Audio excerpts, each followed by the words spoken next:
विद्येश्वर संहिता में लिखा हुआ है महाराज, विद्येश्वर संहिता। यदि कोई नारी अपने पति से एक बार कह दे कि मैं तुमसे विवाह कर कर मेरी जिंदगी नर्क हो गई, इससे तो नहीं होता तो अच्छा रहता।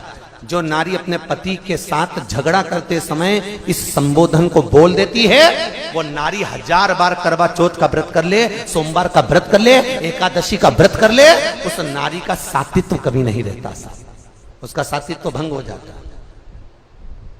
केवल एक संबोधन कर बोध पर 33 कौटी देवताओं की धर्म पत्नियां भी तो 33 कौटी होंगी। अरे बोलो तो सही।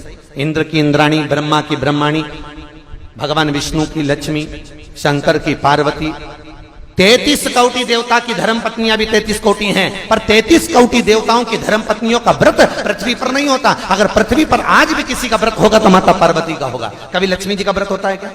अरे बोलो तो ये दिवाली पे तुम लक्ष्मी जी का व्रत कर लेती हो, ये तुम्हारे हिसाब से करती है, शास्त्र प्रमाणित व्रत नहीं है ये कि कहीं लिखा हो शास्त्र में, किसी पुराण में नहीं लिखा कि दिवाली का व्रत करो। दिवाली पे तो राम जी आए थे, खूब लड्डू बटे थे, इसलिए हमारे यहाँ शास्त्र कहता डट के चरो, खूब खाओ, व्रत भले ना।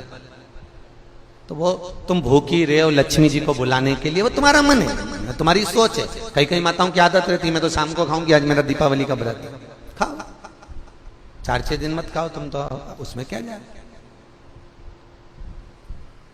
कभी लक्ष्मी का व्रत हुआ, एक वो व्रत माताएं करती है बेबहू लक्ष्मी का, वो शास्त्र प्रमाण में नहीं है, शास्त्र प्रमाणित व्रत नहीं है, वो आप लोगों ने बना लिया, आप लोगों ने कर लिया, वो अपने ऊपर है, पर शास्त्र का प्रमाण नहीं देगा। लक्ष्मी व्रत, ब्रह्माणी का कोई व्रत है, सरस्वती का, सरस्वती का भी कोई व्रत नहीं, ब्रह्माणी का भी कोई व्रत नहीं है। केवल अगर इंद्राणी का कोई व्रत है नहीं, अगर व्रत मिलेगा तो केवल एक माता पार्वती का मिलेगा। क्यों?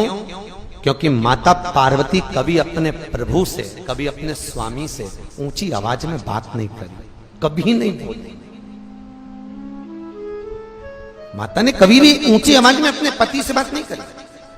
लक्ष्मी ने जरूर एक बार भगवान विष्णु से कहा था, एक बार भगवान विष्णु लक्ष्मी को देखे और लक्ष्मी श्रृंगार कर रही थी, देखकर भगवान नारायण को हंसी आ गई। हंसकर भगवान विष्णु जैसे खड़े हुए, इतने में लक्ष्मी ने कहा, वाह नारायण वाह, आप अपनी पत्नी को देखकर घोड़े जैसे हंस रहे हो, मैं आपको श्राप देती हूं नारायण, आप मुझ पर हंसे हो, आपका ये मुख कट जाए और तुम्हें घोड़े का मुंह लग जाए। लक्ष्मी ने नारायण को श्राप दिया था तो भगवान विष्णु का हयग्रीव अवतार हुआ था, हयग्रीवा को मारने के लिए भगवान का शीश कट गया था तो घोड़े का मुंह लगाया था। काय का मुंह लगाया? घोड़े का। लक्ष्मी ने नारायण को श्राप दिया। एक बार जब पुष्कर राज में ब्रह्मा जी यज्ञ करने के लिए बैठ रहे थे, ब्राह्मणों ने कहा जल्दी करो, ब्रह्माणी को बुलाओ, मुहूर्त निकल रहा है, बुलाओ ब्रह्माणी को। अब ब्रह्माणी तो तैयार होने में लगी, आई ब्रह्माणी को बुलाया जाए, आती नहीं ब्रह्माणी, बस आ रही हूं तैयार होके चलो। होता है पति बेचारा गाड़ी में बैठ के हारन बजाता रहे, पत्नी बेचारी अपना रुमाली ढूंढती रह जाए, होता है। वो बार बार हारन बजाए, ये बार बार क्या आ रही, अब ब्रह्माणी भी ऐसी आ रही, बस कह रही, बंधु इतने में देव ब्राह्मणों ने कहा मुहूर्त निकल जाएगा, तो ब्रह्मा जी ने कहा आपको जो करना है करो और यज्ञ चालू करो। इतने में ब्राह्मणों ने गाय को पकड़कर खड़ा करा और गाय माता के सामने ब्राह्मणों ने वेद की ध्वनि करना प्रारंभ करी। जैसे ही वेद की ध्वनि करना प्रारंभ करी, गाय के मुख से वेद माता गायत्री को प्रकट कर लिया और गायत्री को प्रकट कर कर भगवान ब्रह्मा जी के पास में गठजोड़ा बांधकर बिठा दिया। यज्ञ प्रारंभ हो गया। इतने में सरस्वती तैयार होकर आ गई। ब्रह्माणी जैसे तैयार होकर आई, ब्रह्माणी ने देखा कि मेरी जगह पर कोई दूसरा बैठा है। ब्रह्माणी क्रोध में लाल होकर बोली, ए ब्रह्मदेव, तुमने मेरे स्थान पर किसी दूसरी नारी को बिठाया है, मैं तुम्हें श्राप देती हूं, पृथ्वी पर कहीं तुम्हारे मंदिर नहीं बनेंगे। केवल एक पुष्कर राज की भूमि पर अगर तुम्हें मंदिर बनवाना है तो एक कन्या का कन्यादान करना पड़ेगा।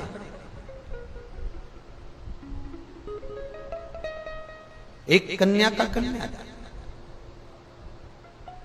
शास्त्र कहता है एक कन्या का कन्यादान कर दो तो भगवान ब्रह्मा का मंदिर बन गया।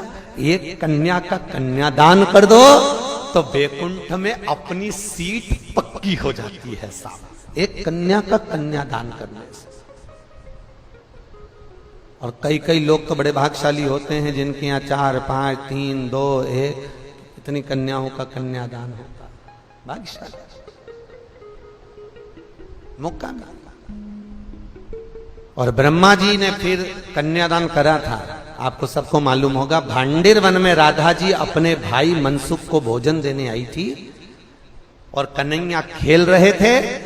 नारद जी ने राधा और कृष्ण का विवाह भांडिर वन में कर दिया। इस विवाह को ब्रह्मा जानते हैं, राधा जानती है, कृष्ण जानते हैं, नारद जानते हैं। इसके सिवाय इस विवाह को कोई नहीं जानता, बस ये जाने। फिर जाकर ब्रह्मा जी का मंदिर द्वापर में बना, सत्ययुग में नहीं, त्रेता में नहीं, द्वापर में ब्रह्मा का मंदिर।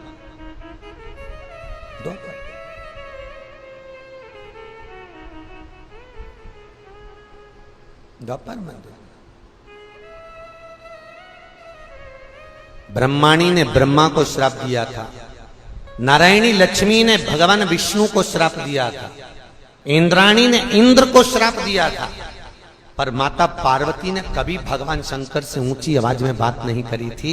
इसलिए आज भी माताएं सब जो व्रत करती हैं वो पार्वती के। छठ का व्रत पार्वती का, तीज का व्रत पार्वती का, चतुर्थी का व्रत पार्वती का, जितने व्रत माताएं करेंगी सारे व्रत माता पार्वती के, कोई देवी देवता के नहीं।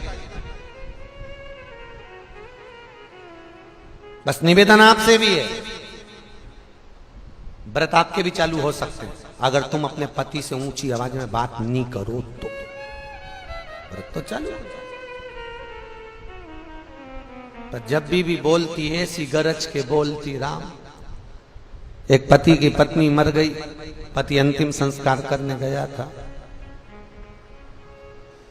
और अंतिम संस्कार कर कर वापिस आ रहे थे। आते से ही बहुत धड़ाके से बिजली कड़की। जैसी बिजली कड़की, पति नीचे झुका, जमीन पे प्रणाम करा, प्रणाम करके तुरंत कहा पहुंच गई। तो जितने लोग अंतिम संस्कार करके आ रहे थे उन्होंने कहा तुझे कैसे मालूम कि पहुंच गई? नहीं, नीचे भी गरजती थी, ऊपर जाते से ही गरजी है, समझ लो पहुंच गई, सही जगह पहुंची, स्थान मिल गया।